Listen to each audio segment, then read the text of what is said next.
All right. Hello, everyone. How are you? I know it's tough to have these discussions right before lunch. All right. We're going to keep it a bit lighter. We want to talk about ASEAN and ASEAN being the hub for startups, right? Of course, I want to share a bit more about the opportunities. And this is stating the obvious. We all know that ASEAN has huge opportunities. If we were to combine all 10 markets, ASEAN is going to be the 5th largest economy, and we know that. But within ASEAN itself, I think there's huge opportunities if cross-market opportunities were to happen even more. And we also see as well, successful startups across ASEAN would definitely expand and scale across these markets before they go even bigger than just ASEAN in order for them to go and continue their growth. All right? So, just before we get into that discussions actually, I'm from MDEC. I'm sure that you'll probably be wondering, apa ini pemerintah Malaysia? Want to share a bit what we do at MDEC. We spoke about cross-market opportunities. And in Malaysia, right, as a government agency, we develop policies that would allow for startups to be able to do that cross-market opportunities in a much easier manner, right? There is a program called MTAP, which is a visa program. There's expand programs where we take Malaysian startups to go abroad, right? Including Indonesia, where we partner up with Kejora as well as World Digital and several other markets in Southeast Asia. And last but not least is the Malaysia Digital Hub Initiative, which will have Dylan to share a bit more on what we do in helping startups that come to Malaysia or local startups who wants to grow bigger in the market. All right?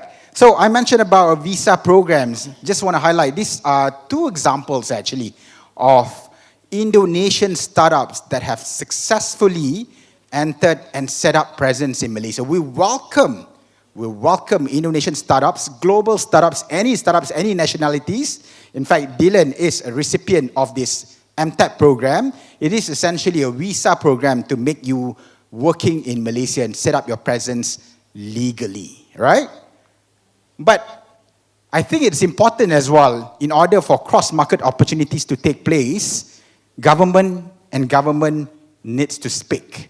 That's why I'm very, very proud to have Bapak Dr. Hari Santoso, right? Who represents BEKRAF, and we want to get his view actually on market opportunities in this cross-market opportunities that are already happening, and how do we further refine and how do we further strengthen that opportunities, right? So, Pak, government to government, it's not easy as it seems, right?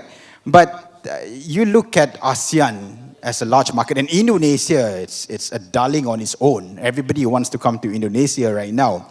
But how do you view opportunities of Indonesia, and how do ASEAN startups are able to leverage on this big, huge market of Indonesia?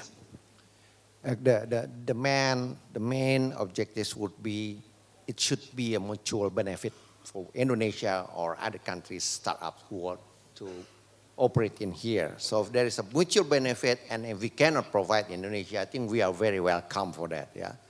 So let us, we have a lot of fintech here, but don't bring here again, e-commerce is already done, but there is a lot of holes or gap that has not been served by, it will be very open.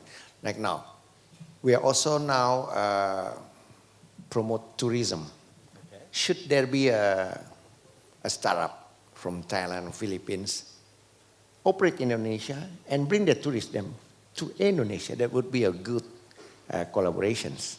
We don't care whether it's a start from Vietnam or from Malaysia, as long as it's benefit for us. But there also should be a benefit for the startup to obtain that. Got it. And I recently read, I think it was yesterday, there was an announcement made by Pemerintah di Indonesia, Pak, that FDI, that the government encourages more FDI to come into Indonesia, especially in the space of innovation. So does that mean that these opportunities should be tapped by all startups in ASEAN to look into it? Yes, and this is our big homework for the new government, is that to make more easy doing business for foreign companies in Indonesia. I think that's one of the message from Pak Jokowi, and that's our homework. To deregulate it, that means to delete all the regulation that prohibited, that makes it the investment very, they don't like that in Indonesia. So this is our homework now, and we also work very closely, not in the central government itself, but also for the city provinces. So whoever the company who wants to invest in Indonesia in some places, the head of the province or the head of the city should also welcome by making the regulation more easy. So it will not happen in 1 month, but it will be, I'm sure the next year would be different than last year. Perfect. So for non-Indonesian startups, please come and meet up with Pa Harry. He can then tell a bit more details on how to come into Indonesia.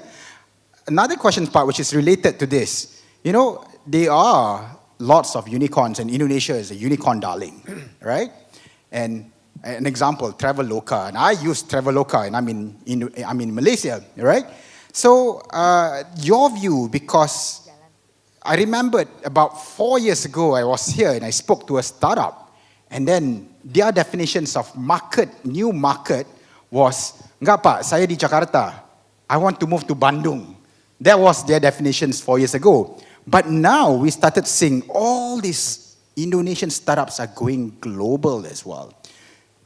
What's your view? Should Indonesian startups be having more of such?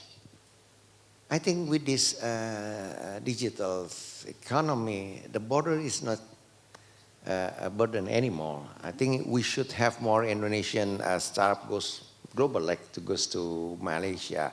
For that reason, there is one program in BEKRAF also. We invite international mentors here in Indonesia, because even though they are starting operating in Indonesia, but we want all the startups in Indonesia has an international standard. So when they have an international standard, that means they can go abroad.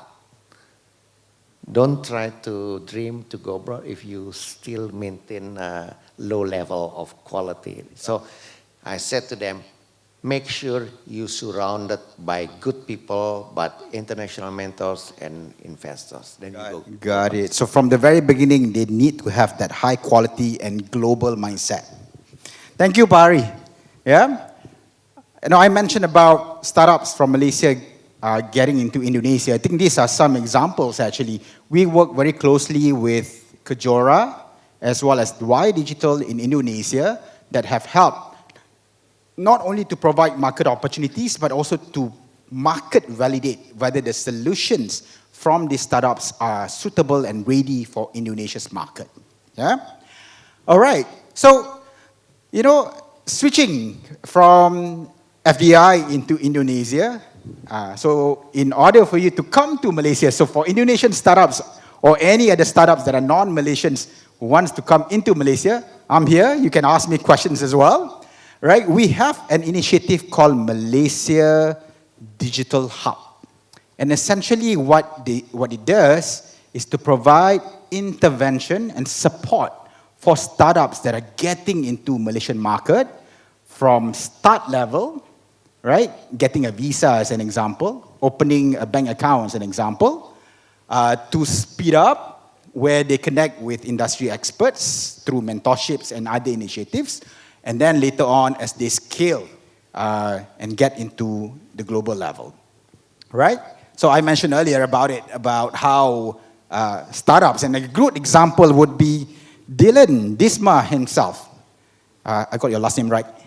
Damsa. Sorry, Dylan. Right? So he came to Malaysia about a year ago, all right, through this initiative that I mentioned earlier called Malaysia Technology Entrepreneurs Program. It's a visa program that make it easier. So it's really ease of doing business. He was telling me earlier that initially he was a bit skeptical. Oh, government, right?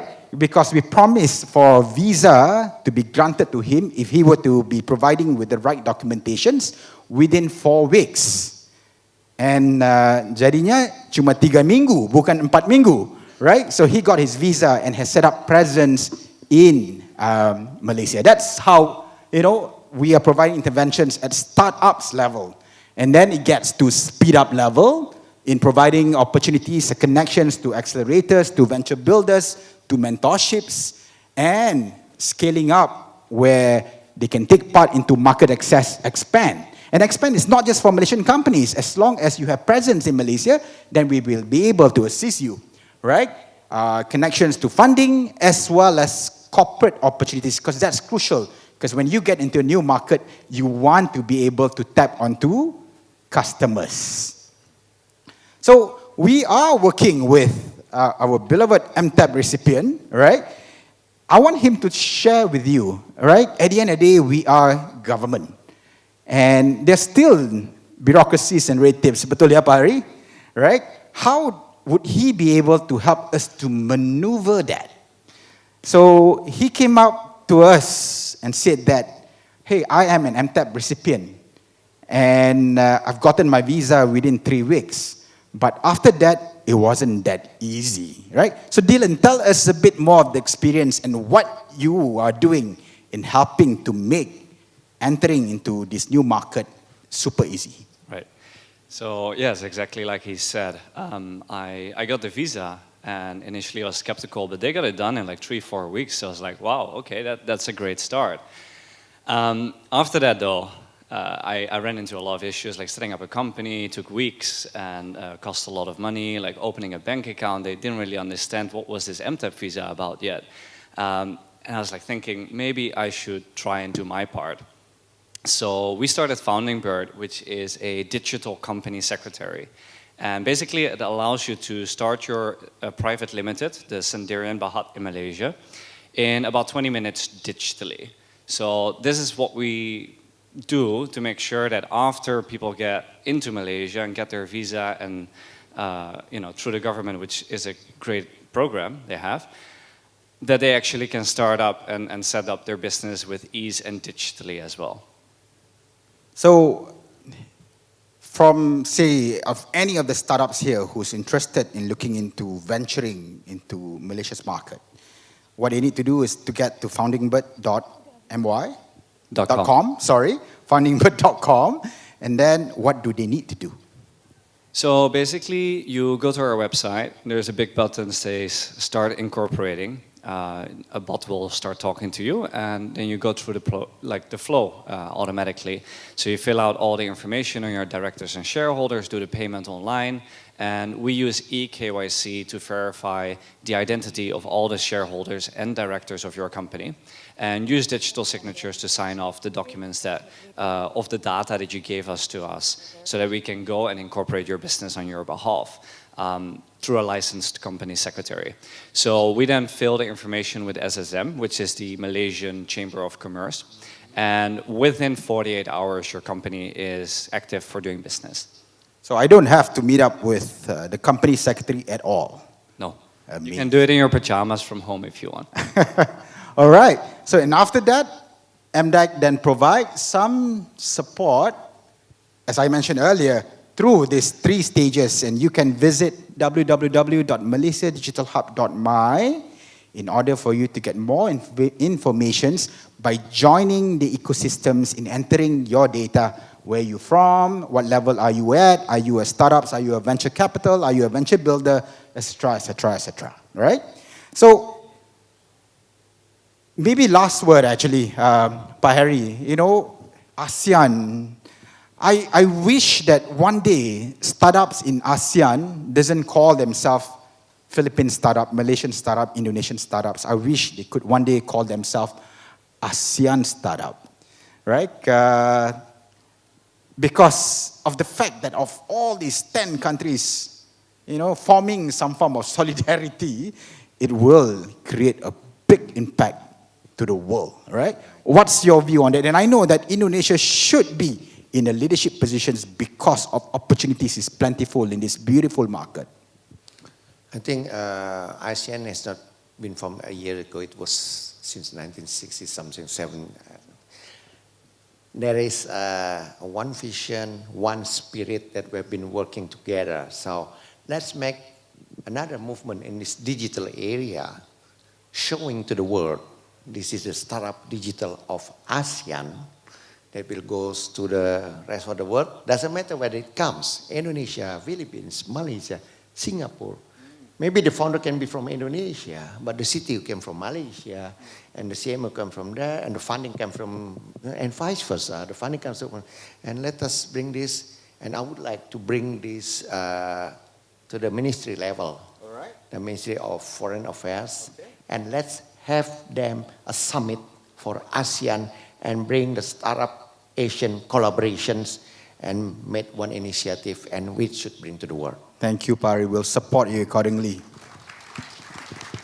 All right. I think time is up, actually. Great to have you, both of you gentlemen here on stage. Thank you for having me. All right. So we're here. MDEC has a small booth outside as well if you want to find out a bit more on how you are venturing into the new market. And let's build ASEAN together. All right. With that, thank you.